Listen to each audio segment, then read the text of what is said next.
आएगा बंदा पाकिस्तानी फैमिली तो रिएक्शन। कैसे आप सब, मेरा नाम मुजाहिद है यार। बीजेपी ने मजदूर को टिकट देकर दिलाई जीत, देकर पाकिस्तान में मच गया हड़कंप। मजदूर को टिकट देकर क्या बोल रहे हो मेरे भाई? मजदूर को कोई वोट देता है? सोचो ना यार, टिकट कौन देता है? नहीं, हाँ ना, ये तो करोड़ों की गेम होती है। हाँ तो फिर मजदूर जीत भी गया है। अब ये तो मुझे नहीं पता यार, अब ये तो वॉच करेंगे तभी कुछ आएगा। काफी शॉक कर देने वाली चीज है ये, तो जल्दी से वॉच करते, कड़ ऑन करते स्टार्ट। अमित शाह की चाणक्य नीति ने 5वीं पास मजदूर को दिया था टिकट, जीतकर पहुंचा विधानसभा, पूरे देश ने बजाई ताली। मजदूर को टिकट देने पर शाह पर उठे थे कई बड़े सवाल, पर जीत हासिल कर साबित कर दिया कि शाह क्यों है राजनीति के चाणक्य। मजदूर विधायक के बेटे के साथ हुई थी बड़ी घटना। बेटे की तस्वीर सीने पर लगाकर वो वोट मांगता रहा, 7 बार के विधायक को दी मात। शाह की चाल ने कांग्रेस को मिट्टी में मिलाया। छत्तीसगढ़ में मजदूर को मिली जीत के बाद 72 घंटे बाद न्याय का सच आया सामने। हाल ही में खत्म हुए विधानसभा चुनाव में बीजेपी को 3 बड़े राज्य राजस्थान, छत्तीसगढ़ और मध्य प्रदेश में प्रचंड जीत मिली। इनमें सबसे ज्यादा आश्चर्यचकित कर देने वाली जीत रही छत्तीसगढ़ विधानसभा की। छत्तीसगढ़ में जो कुछ भी हुआ उसे देखकर कांग्रेस को सबसे बड़ा झटका लगा। लेकिन इस बीच छत्तीसगढ़ में एक ऐसे मजदूर विधायक की कहानी चर्चाओं में है जो टीवी चैनलों से लेकर मोबाइल और अखबार के पन्नों में छाए हुए हैं। इस मजदूर पर अमित शाह ने अपनी चाणक्य नीति के साथ ऐसा दांव खेला कि राजनीति में बड़े बड़े दिग्गज नेता और विरोधियों ने भी कह दिया कि राजनीति के असली चाणक्य अमित शाह ही है। जहां एक तरफ छत्तीसगढ़ में लड़ाई बीजेपी और कांग्रेस की थी, तो वहीं 5वीं पास इस गरीब मजदूर की कहानी न्याय वर्सेस कांग्रेस की थी। इस मजदूर की जीत से लेकर टिकट और बेटे को मिली न्याय की कहानी जब आपको सुनाएंगे तो आपकी आंखें भी नम हो जाएंगी। आपको बता दें कि छत्तीसगढ़ की साझा विधानसभा से 5वीं पास मजदूर विधायक ईश्वर साहू को बड़ी जीत के साथ कई वर्षों बाद न्याय मिला।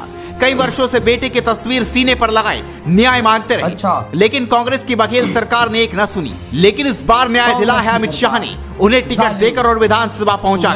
ईश्वर साहू सादा विधानसभा से विधायक बने हैं। ईश्वर साहू सिर्फ मजदूरी का काम करते थे और इनके पास सियासत का कोई भी किसी भी तरह का अनुभव नहीं था। साहू भाजपा के कार्यकर्ता भी नहीं थे। ईश्वर साहू दिन रात अपने बेटे की मौत पर बंद कमरे में रोते थे। ईश्वर अपनी किस्मत पर भी रोना रोते थे। दरअसल ईश्वर साहू के बेटे की बिरनपुर में हुए एक बवाल में मौत हो गई थी। बेटे की मौत के बाद वो टूटकर बिखर चुके थे। बघेल सरकार ने एक सरकारी नौकरी और 10 लाख दिए, लेकिन ईश्वर साहू ने इसे लेने से इनकार कर दिया। साहू ने ठान रखा था कि उनके बेटे की मौत पर मरहम लगाने के लिए पैसे नहीं चाहिए, बल्कि उन्हें न्याय चाहिए। इस बीच जब ये दर्दनाक कहानी अमित शाह तक पहुंची तो उन्होंने बिना कुछ सोचे समझे विधानसभा चुनाव में टिकट देकर मैदान में उतार दिया। टिकट देने पर स्थानीय नेताओं ने कई बड़े सवाल उठाए कि अमित शाह ने ये क्या कर दिया। लेकिन जब अमित शाह खुद ईश्वर साहू के पक्ष में चुनावी रैली करने आए तो ये तस्वीर देख पूरा छत्तीसगढ़ हिल गया। इस वक्त सब कुछ समझ आ गया था कि ईश्वर साहू को न्याय मिल चुका है।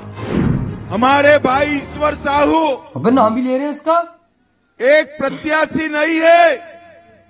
ईश्वर साहू प्रतीक है न्याय की लड़ाई का। ये छत्तीसगढ़ में भूपेश कक्का की जो सरकार है, ये देखो कांग्रेस वालों में सांप्रदायिक तत्वों ने कांग्रेस को न्याय नहीं दिया, बीजेपी ने उसी को भुवनेश्वर को जितवाया, लॉन्च कर मार डाला। अंतिम दिन मैं ईश्वर साहू की विधानसभा में प्रचार करने जा। अमित शाह के इस हैरान कर देने वाले फैसले ने बता दिया कि अगर किसी दूसरी पार्टी का नेता होता तो शायद उसके प्रचार प्रसार में नहीं जाता। लेकिन अमित शाह ने साबित कर दिया कि बेटे की न्याय के लिए वो भी लड़ाई लड़ेंगे और साथ मिलकर चलेंगे। अमित शाह ने जब मंच से स्थानीय जनता से ईश्वर साहू को न्याय दिलाने की मांग की तो पूरी जनता ताली बजाने लगी और कसम खाई कि ईश्वर साहू को इस बार न्याय मिलकर ही रहेगा। उस वक्त की तस्वीर देख हर कोई भावुक हो गया। अब आपको ईश्वर साहू की हैरान कर देने वाली जीत की कहानी बताते हैं। दरअसल ईश्वर साहू ने जिस कांग्रेस प्रत्याशी को हराया है वो कोई छोटा मोटा प्रत्याशी नहीं था, बल्कि 7 बार के विधायक रविंद्र चौबे थे। जरा कल्पना करके देखिए कि 7 बार के विधायक को हराने को या उसकी हार पर क्या कोई सोच पाया होगा। लेकिन शाह की रणनीति और उनका भरोसा कांग्रेस के इस विधायक की हार की बड़ी वजह बना। शाह ने इमोशनल कार्ड खेलकर पूरी जनता को ईश्वर साहू के पक्ष में कर दिया। इससे पहले भी नामुमकिन करने वाली जीत को अमित शाह ने जीत में तब्दील कर दिया जब उन्होंने राहुल गांधी और गांधी परिवार की घरेलू सीट पर स्मृति ईरानी को मैदान में उतार इतिहास रचा था। स्मृति ईरानी राहुल गांधी को हराएगी, ये किसी ने अपने सपने में भी नहीं सोचा था। अमित शाह की चालाक नीति के ऐसे बहुत सारे उदाहरण हैं जो पूरे भारत से आपको दिखाई देगी, क्योंकि मोदी भले ही हर कदम खुद से बढ़ाते हो, पर बिना शाह के वो एक कदम भी आगे नहीं बढ़ाते। शाह की नजर में एक सामान्य और गरीब छोटा कार्यकर्ता भी एक बड़े नेता की तरह ही है। शाह से सफल रणनीतिकार राजनीति में इस वक्त कोई नहीं है। शाह का शातिराना दिमाग जिस कदर काम करता है उससे जीत पहले ही तय हो जाती है। अमित शाह की चाल छत्तीसगढ़ में चली, जिसकी वजह से कांग्रेस को करारी हार मिली, जो कभी सपने में भी किसी ने नहीं सोचा होगा। शाह एक तरीके से रणनीति में इंसाफ के देवता हैं। कई सालों से छत्तीसगढ़ की जनता कांग्रेस के प्रति अपना गुस्सा मन में दबाए बैठी हुई थी और इस बार उसे चुनाव के जरिए सामने ला भी दिया और बीजेपी के प्रचंड जीत ने इतिहास लिख दिया। अमित शाह की इस चाणक्य नीति पर आप क्या कुछ कह? ये वीडियो खत्म भाई, आप खुद अंदाजा लगाओ, करोड़ों रुपए की गेम होती है पॉलिटिक्स में आना। लेकिन ये बीजेपी पार्टी कैसी है, एक गरीब को वोट देती है, गरीब उठ के आता है और 7 बार जीतने वाले कांग्रेस के मेन नेता को हरा कर बन जाता है भाई छत्तीसगढ़ में, वो भी गरीब, जिसके बाद खाने को मुझे नहीं लग रहा था कि 2 टाइम की रोटी भी होगी। आपने उसके बच्चे को मार दिया गया था, न्याय की भीख मांग रहा था कांग्रेस से, इंसाफ की। कांग्रेस ने कोई इसको चीज ही नहीं दी। लेकिन देखो फिर बीजेपी को दिया, बीजेपी ने टिकट और बोला जीत, और कांग्रेस के जिस नेता ने तेरे साथ यकी लगाई है उसको ठोक के रख दे। ये है भारत का बीजेपी, ये है भाई मोदी जी की पार्टी बीजेपी के भाई इंसाफ लेना है खुद बन और खुद ले, हम तुझे रास्ता दिखाएंगे। ये है बीजेपी भाई। आप देख असेंबली में पहुंचो गए, और अब जिसने इसके बेटे के साथ गलत की, चाहे वो नेता इन्वॉल्व है चाहे कुछ है, वो उसको छोड़ेगा नहीं। 7 बार जीता हुआ कांग्रेस का पक्का बंदा, कांग्रेस का, उसको हराना आसान काम है छत्तीसगढ़ में।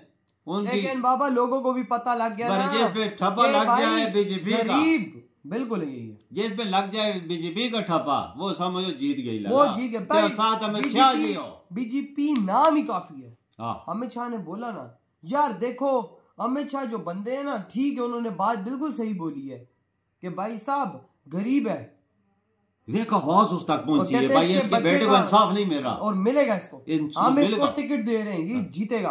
और आज वो जीत गया यार, कमाल किया यार। भारत में क्या क्या ऐसी चीजें होती हैं यार, देखो मजदूर बंदा किधर असेंबली उठा दिया, चाय बेचने वाला भी तो मुल्क चला रहा है ना। और हमारे एक्सपोर्ट से पड़े हुए आके मुल्क को, मैं अब क्या वर्ड यूज करूं, मुल्क को खराब कर।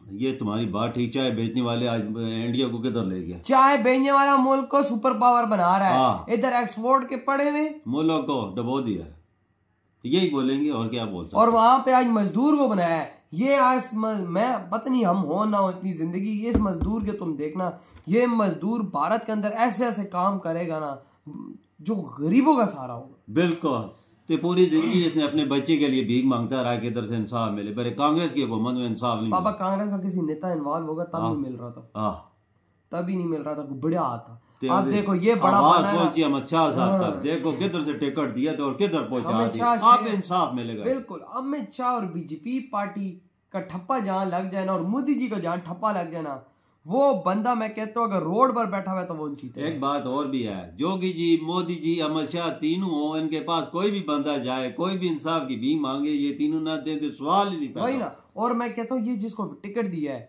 या अमित शाह ने ऐसे नहीं दिया, मोदी जी ने ऐसे नहीं दिया, बीजेपी ने ऐसे नहीं दिया, कुछ दे के दिया है, इस बंदे के अंदर के टैलेंट को दे के दिया होगा। ये बात तुम्हारी बिल्कुल 100% ठीक है। तो यार आपके क्या थॉट है भाई इस वीडियो के बारे में? इधर ही वीडियो खत्म करते हैं।